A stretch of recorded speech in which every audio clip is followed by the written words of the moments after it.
שלום לכם. ערב פסח תשפ"ד. כמעט הכל מוכן לליל הסדר, את הקניות כבר עשינו, את המפה החגיגית הוצאנו מהארון, לכל המסובין כבר יש מקום והגדה. אבל הפסח הזה הוא הכל חוץ משגרה.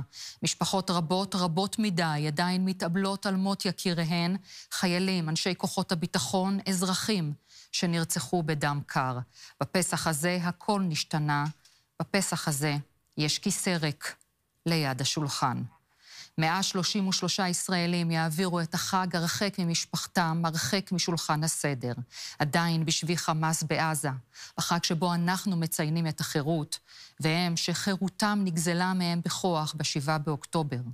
טרם חזרו.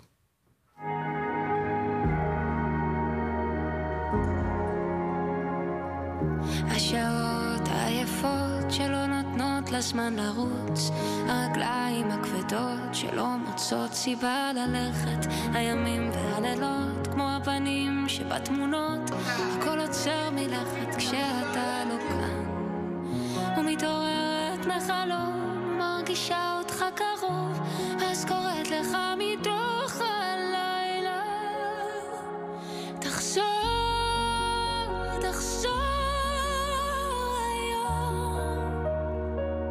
כל כך רציתי שתגיע, הלוואי תבוא בלי להודיע עוד היום. אני מגדל של אור, ממרחקים ששוב תופיע, הלוואי תבוא בלי להודיע עוד היום.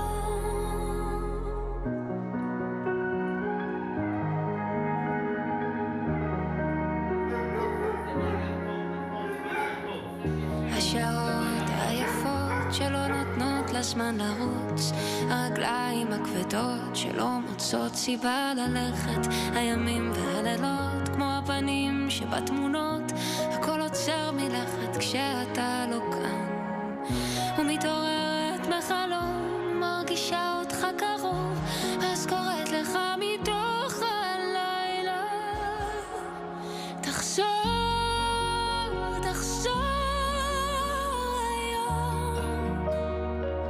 כל כך רציתי שתגיע, הלוואי תבוא בלי להודיע עוד היום.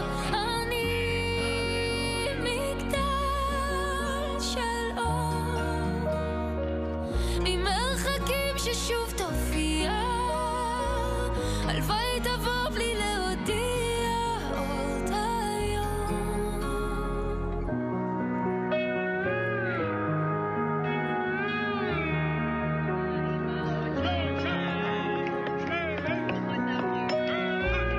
הלוואי